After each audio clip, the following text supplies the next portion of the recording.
We're gonna have to pop a Zynny before we start this.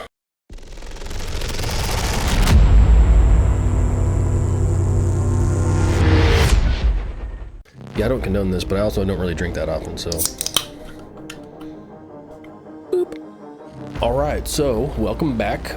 We have a Gladiator match. I do believe this was the last one of the regular season. This is Kel.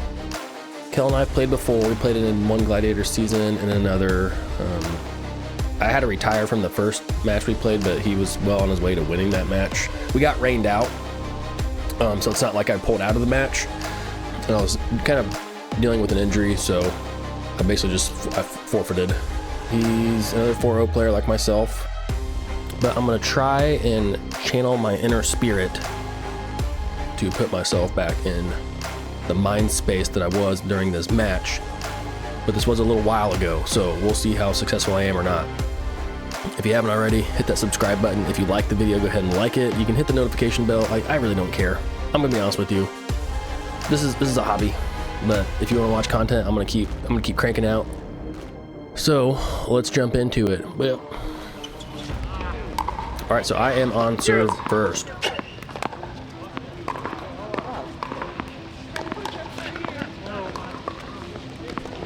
And I don't think we quite had some. If I remember right, we didn't really serve too bad.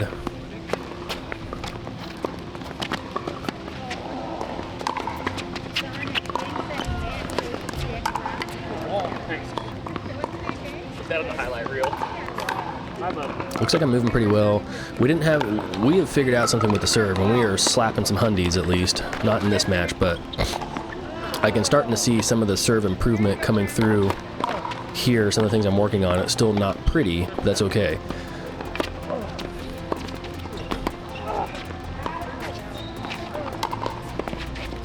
And then Kel, he slapped the ball. But with a lot of slaps comes a lot of misses. So one of the things I focused on this match was trying to limit my double faults, which is something I try to do every match.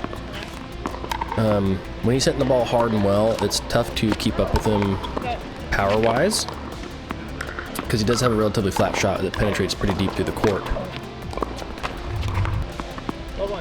So we got that first game on double fault already. I've been working on a couple strategies in my head. I also have Fuzzy Yellow Balls book that I read, and it's okay. Like, right now I just gotta work on my headspace, honestly. I get too mad. I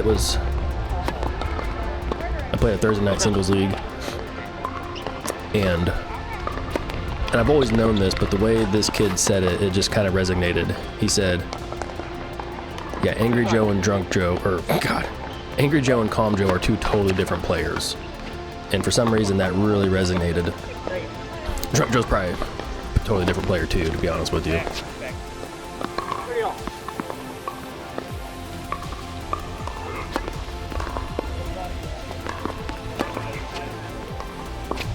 Like, he's got some good action on the ball.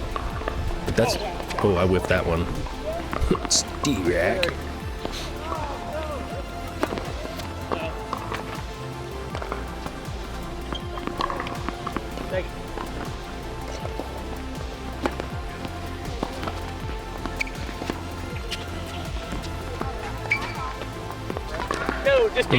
Yeah. And for some reason, I don't know if his serve changes as frequently as mine does, but I feel like the first time we played, his serve was a lot harder, and that's not to say it wasn't hard to return or anything, but for some reason, the first time we played, I felt like it was coming at me a lot quicker. No. Oh yeah. 4 unforced errors already.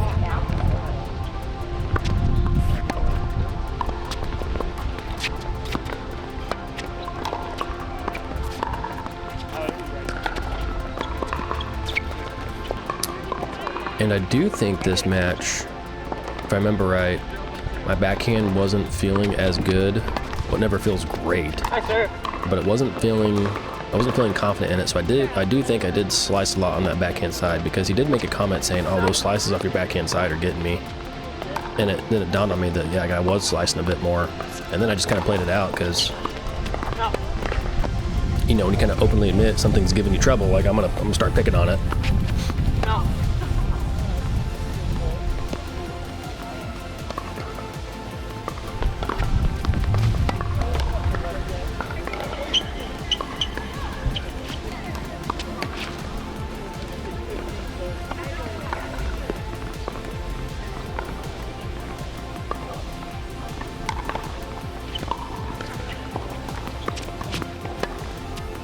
Yeah, damn, come on.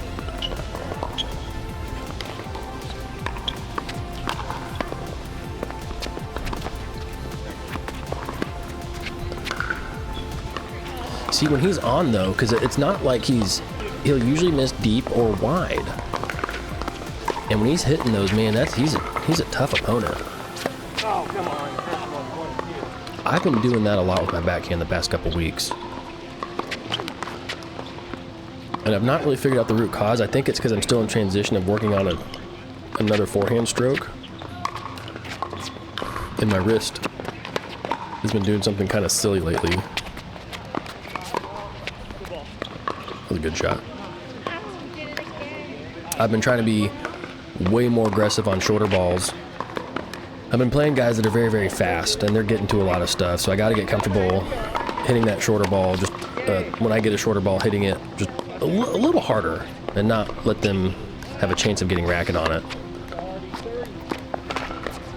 And there was a match I played for USTA team tennis a little while ago, and I played so unbelievably well, other than I could not hit my kill shots. I had the guy standing back, like basically on the fence, return my serve. I was cranking out hundies. He was pushed back, you know, anywhere from 4 to 7 feet behind the baseline because I was just drilling it. Unfortunately, did not record that match. Was it out or was it in, Mary? Bubba.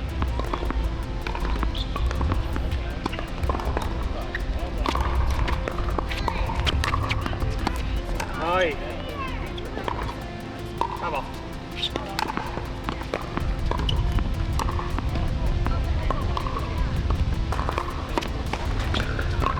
So we're at 2 double faults. Double faults. Oh, make that 3. But I gotta start taking care of these double faults. Oh, no. Oh, wow. Come on. Make that 4 double faults. No.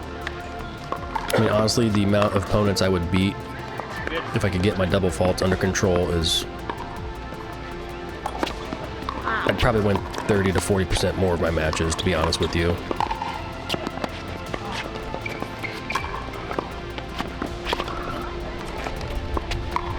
I'm trying to watch my footwork here. That was gross. I'm really trying to work on the split step. That's the first. I don't try to overthink too much footwork, but I do try and get that split step. And I try to get the split step timing down. I've been working on that the past couple weeks. And I didn't even look like I tried to split step there. There's a little one. I don't jump too high. But if you watch my feet, they do separate a little bit further. There's a little bit of a jump in there.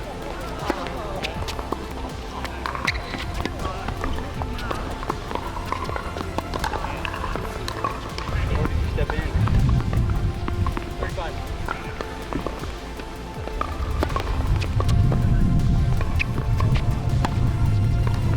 Yeah, good shot. Good shot, man. See how his body twists open? He's got that port going in there. I'm trying to work on that with my serve. Oi. Somebody told me on the serve, you want to start that kinetic chain with the arm, but so I think you do, but you want to start your kinetic chain with the arm and finish with the arm. So your arm starts going, your twist happens in there, and then it finishes through. But I don't know, it's like everybody's got a little bit different serve.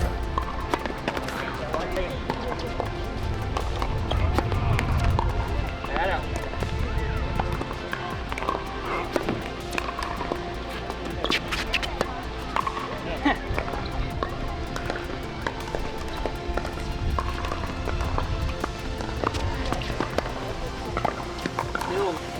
And one thing I'm noticing too that I'm not doing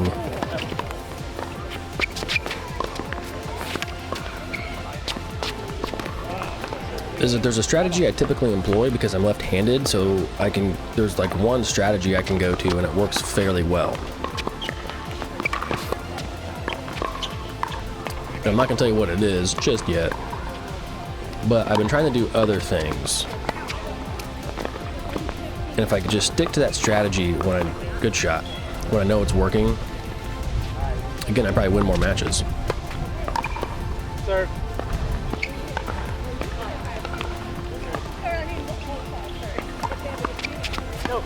We have 4 double faults. Okay, so we haven't double faulted since we did 2 in a game, which isn't unheard of. 8 unforced errors, so that's not cool. But one thing I've noticed too, especially with the Mark match, there's a 3-parter, that 3-set match we played. I might not hit a whole lot of winners, but I'm definitely forcing some errors. When I'm playing good tennis, moving them about,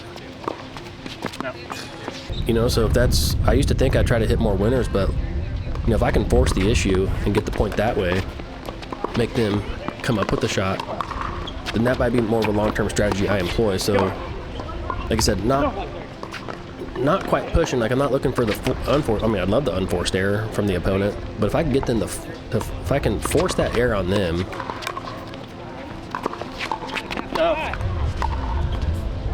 but again, it comes down to how you're playing that day and how your style matches up with your opponents.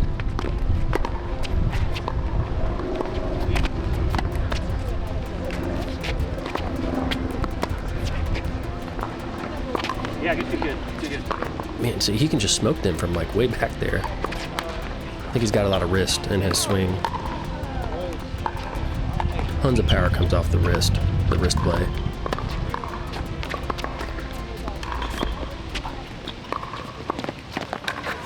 And I have, good set.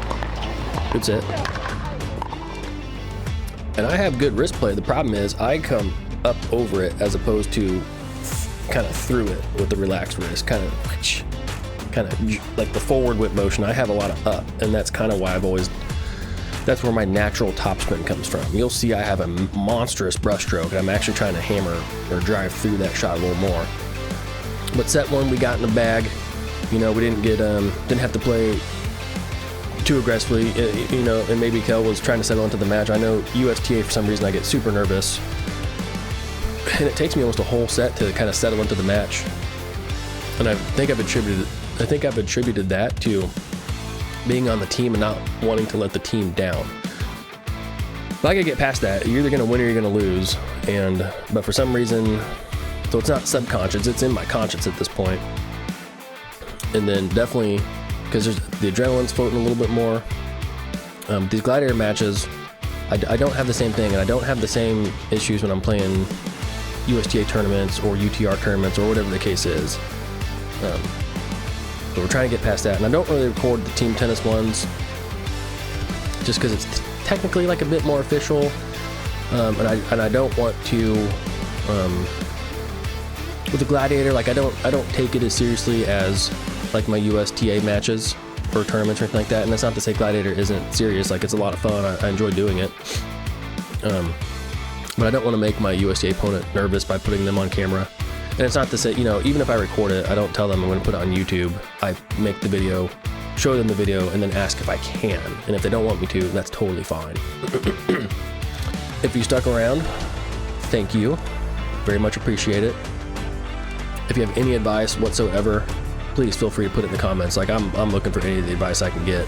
Like, I can watch myself all day and be like, oh, that was good, maybe I should improve that. But, you know, that's me looking at me. So another set of eyes that's totally, you know, objective, unbiased, biased, whatever it might be, you know, help me out. See you in the next video.